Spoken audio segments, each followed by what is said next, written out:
कोणत्याही केमिकल किंवा औषधाचा वापर न करता मच्छरांपासून सुटका हवी असेल तर हा घरगुती उपाय करा, तुम्हाला 100% रिझल्ट मिळेल। आणि बघा, लाईव्ह रिझल्ट मी तुमच्यासोबत शेअर करत आहे, कसे घरामध्ये इकडे तिकडे अगदी मच्छर मरून पडतात या घरगुती उपायाने। आणि यामध्ये बघा आपल्याला जास्त काहीच लागत नाही, अगदी 0 बजेटमध्ये तुम्ही याला बनवू शकता आणि घरातीलच काही वस्तूंचा वापर करून, तेही केमिकल फ्री। त्यामुळे आजच याला बनवा, फक्त पूर्ण रिझल्ट हवा असेल तर व्हिडिओ शेवटपर्यंत बघा आणि आवडल्यास मित्रपरिवारासोबत शेअर करायला विसरू नका। चला तर यासाठी आपल्याला काय काय लागणार आहे ते बघूयात। तर यासाठी बघा इथे मी घेतलेला आहे लसूण, लसणाचा पाचोळा आपल्याला इथे लागणार आहे, जास्त नाही, अगदी थोडासा लसणाचा पाचोळा, म्हणजे एक छोटी वाटीभर जरी घेतला ना तरी चालतं, फक्त वाळलेला असावा याची खात्री करून घ्या। ओलसर लसणाचा पाचोळा आपल्याला वापरायचा नाही। त्यानंतर बघा मी इथे पूर्ण लसणामधून असा पाचोळा काढलेला आहे आणि अगदी छान वाळलेला देखील आहे। त्यासोबतच आपल्याला इथे लागणार आहे कडुलिंबाची पानं। इथे बघा मी कडुलिंबाची वाळलेली पानं घेतलेली आहेत आणि त्याच्यासोबत असलेल्या काड्या देखील पुरेपूर याचा वापर केलेला आहे, अजिबात त्याला फेकून द्यायचं नाही। कडुलिंबाची पानं एक औषधी वनस्पती आहे, घराच्या आजूबाजूला कुठेही सहज मिळतात, वाळलेली घ्यायची आणि खूप छान याचा आपल्याला रिझल्ट मिळतो। त्यानंतर ना तेजपत्त्याची पानं घ्यायची, ती देखील बघा आपल्याला ना चांगली वाळलेलीच आणि वास असलेली पानं घ्यायची आहेत, म्हणजे कसं याचा पूर्ण रिझल्ट मिळतो। त्यानंतर आपल्याला इथे घ्यायचं आहेत लवंग, 3 लवंग मी घेतलेले आहेत आणि त्यानंतर ना आपल्याला इथे लागणार आहे कापूर। कापूर बघा 2 छोट्या गोल वड्या असतात ना, त्याचं पावडर करून घ्यायचं आणि ते यामध्ये टाकायचं। कापूर इथे ना घ्यायचाच, अजिबात स्किप करायचं नाही। यामधील सर्व गोष्टी अगदी घरामध्ये सहज मिळतात, कोणताही खर्च लागत नाही। आणि हो, तुम्ही हा व्हिडिओ कोणत्या गावातून किंवा शहरातून बघत आहात ना, ते मला नक्की कॉमेंट बॉक्समध्ये सांगा, जेणेकरून माझा व्हिडिओ कुठे कुठे पोहोचला मला ते कळेल।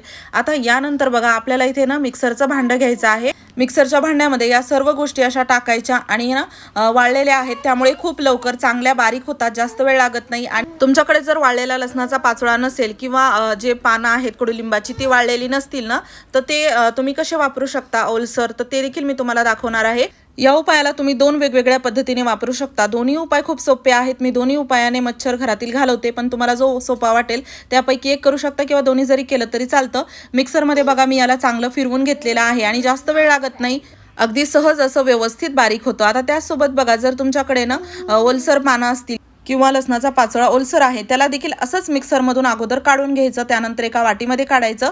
बघा हे भरपूर असं पावडर झालेलं आहे, याचं थोडं मोठं राहिलं तरी काहीच हरकत नाही किंवा यापेक्षा बारीक केलं तरी चालतं। आणि असं याला रोज रोज बनवायची गरज नाही, याला भरपूर असं एखाद्या झाकणबंद बरणीमध्ये तुम्ही भरून ठेवू शकता, जेणेकरून तुम्हाला पाहिजे तेव्हा याचा वापर करता येईल। आता 2 वेगवेगळ्या पद्धतीने कसं वापरायचं, तर यासाठी बघा एका कढईमध्ये मी घेतलेला आहे 1 ग्लास पाणी आणि दुसरीकडे मी घेतलेला आहे कापूस आणि ग्लासभर पाणी घ्यायचं। त्यानंतर ना आपल्याला कढईमध्ये टाकायचं आहे यामधील पावडर, जे आपण हे तयार केलेलं आहे पूर्ण गोष्टींचं ते टाकायचं। अर्ध्यापेक्षा जास्त मी यामध्ये टाकलेलं आहे आणि ही कढई आपल्याला गॅसवरती ठेवायची आहे गरम करण्यासाठी। फुल गॅस किंवा मीडियम गॅस केला तरी चालतं, याला आपल्याला गरम करण्यासाठी ठेवायचं आहे। हे गरम होतच आहे तोपर्यंत आपण पुढची प्रोसेस करून घेऊया। जसं की मी म्हणलं, या उपायाला तुम्ही 2 पद्धतीने वापरू शकता। तर इथे जी दुसरी पद्धत आहे ना, तर यासाठी बघा आपल्याला घ्यायचा आहे कापूस असा थोडासा पसरवून घ्यायचा, पातळ याची लेअर तयार करायची, किंवा टिश्यू पेपर किंवा तुम्ही इथे ना कॉटनचा कपडा जरी घेतला तरी चालतं, पण कापूस सहज घरामध्ये मिळतो आणि कापूसच मला हे सोपं वाटतं थोडं करण्यासाठी,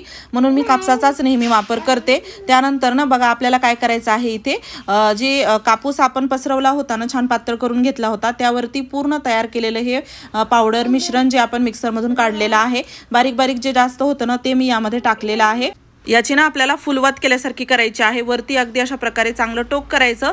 अगदी यामध्ये पूर्ण आपण मिश्रण भरून घेतलेलं आहे, छान दाबून व्यवस्थित भरायचं। अशा बऱ्याच छोट्या मोठ्या फुलवाती तुम्ही बनवून ठेवू शकता, तयार करून ठेवू शकता, म्हणजे कसं पाहिजे तेव्हा याला सहज तुम्हाला वापरता येतं, रोज रोज बनवायची गरज पडत नाही। त्यानंतर एखादा खराब दिवा की असं किंवा मातीचं एखादं कोणतंही भांडं घ्यायचं किंवा खराब प्लेट असं काही घेऊ शकता, त्यामध्ये हे आपल्याला ठेवायचं आहे आणि वरती टाकायचं तेल।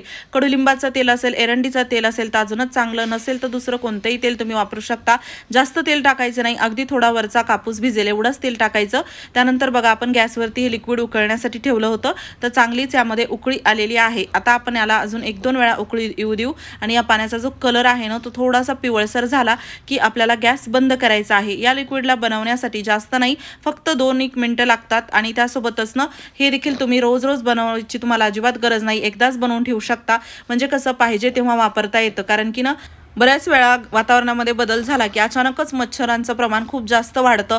अगदी घरामध्ये लहान मुलं असतील, वृद्ध माणसं असतील, तर त्यासाठी मच्छरांवरती उपाय करणं खूप गरजेचं होऊन जातं. कारण की बघा, रोगराई तर पसरतेच, रात्री निवांत झोप येत नाही, त्यासोबतच खूप जास्त त्रास होतो आणि आपल्याला हे उपाय खूप जास्त कामी येतात. केमिकल म्हणजे कोणतं घेतलं ना तुम्ही, एक तर ते महागडं खूप आहे, शरीरावर त्याचे दुष्परिणाम होतात. त्यामुळे घरगुती उपाय कधीही चांगलाच. आता लिक्विड थोडंसं थंड झालं की मी त्याला गाळून घेतलेलं आहे, एका वाटीमध्ये काढलं. त्यानंतर एखाद्या स्प्रे बॉटलमध्ये आपल्याला भरायचं आहे. आता बघा, हे स्प्रे बॉटलमध्ये भरून तुम्ही बऱ्याच दिवस ठेवू शकतात. असं काहीच नाही की एवढ्या दिवसाचंच बनवा आणि याचा वेगळा असा घाण वासही येत नाही, खूप चांगला वास येतो. त्यासोबतच स्प्रे बॉटलमध्ये आता मी याला काढलेलं आहे. कसं, कधी, कुठे वापरायचं ते आपण बघणारच आहोत. त्या अगोदर इथे बघा, आपण जो हे दिवा तयार केलेला आहे एक प्रकारचा, तो कसा अगोदर वापरायचा बघूयात. तर इथे मी याला लावणार आहे. आता हा जो दिवा आहे अगदी तुम्हाला जर मच्छरांपासून इन्स्टंट असा रिझल्ट हवा असेल म्हणजे बऱ्याच वेळा काय होतं लहान मुलं अचानक झोपतात आणि खूप जास्त घरामध्ये मच्छर असतील किंवा रूममध्ये मच्छर असेल, तर आपण काही केमिकल असं टाकू शकत नाही. अशा वेळेस जर त्यांना मच्छरांपासून दूर ठेवायचं असेल तर घरामध्ये फक्त हा दिवा लावायचा. कधीही दिवसभरामध्ये तुम्ही हा दिवा लावा, तुम्हाला बघा घरामध्ये इकडे तिकडे मच्छर मेलेले मिळतील. आणि त्यासोबतच अगदी संध्याकाळी, रात्री झोपण्या अगोदर याला लावलं तर रात्रभर निवांत तुम्हाला झोप येईल, असा याचा रिझल्ट परमनंट राहतो. फक्त दरवाजा जो आहे हे लावल्यानंतर तुम्हाला बंद ठेवावा लागतो.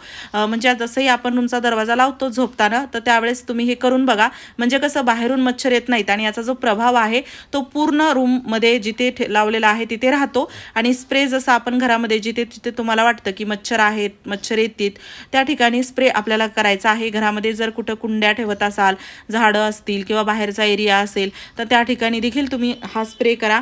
त्यासोबतच आपला जो दिवा लावलेला आहे बघा, खूप छान जळत आहे आणि पूर्ण मसाला त्यामधील जळून जातो. असं नाही की थोडाफार राहतो आणि याचा काही फायदा होत नाही. कारण की काय होतं त्यामध्ये आपण कमी तेल टाकलेलं आहे.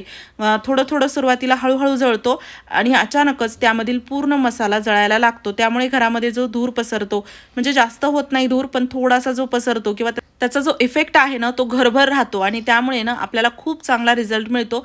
बघा, आतमध्ये आता हे मसाला पूर्ण असा टाकलेला मिश्रण ते जळायला सुरुवात झालेली आहे आणि त्यासोबतच वरचं जो कापूस आहे तो देखील तेल कमी आहे. त्यामुळे असा जास्त वेळ जळत नाही, लगेचच आतमधल्या गोष्टीला आग पकडते आणि छान धूर निघतो आणि यामुळे देखील घरामध्ये खूप छान सुगंध पसरतो. यामध्ये आपण टाकलेल्या इतर गोष्टीमुळे घरामध्ये एक पॉझिटिव्ह एनर्जी फील होते आणि छान रूम फ्रेशनरचं हे काम करतं. एकदा ट्राय करून बघा. दोन्ही उपाय खूपच सोपे आहे. जो सोपा वाटेल त्यानुसारही तुम्ही घरामधील मच्छर घालू शकता, पण मी दोन्ही अधूनमधून करत राहते आणि बराच मला तरी याचा फायदा होतो. जसं मी सुरुवातीला तुम्हाला दाखवलं, स्प्रेमुळे तर अगदी स्प्रे मारला की मच्छर जे आहेत ते मरून पडतात. काही मच्छर तुम्हाला मी दाखवते. याच्या लावल्यानंतर काही सेकंदातच घरामध्ये फरशीवरती तुम्ही जर नोटीस केलं पांढरी फरशी असेल, तर तुम्हाला इकडे तिकडे मच्छर मरून पडलेले दिसतील. एवढा याचा छान रिझल्ट येतो. ट्राय करून बघा आणि काही प्रश्न असतील तर कॉमेंट बॉक्समध्ये विचारा. व्हिडिओ आवडला असेल जास्तीत जास्त मित्रपरिवारासोबत शेअर करा. चॅनलवरती नवीन असाल सबस्क्राईब करायला विसरू नका.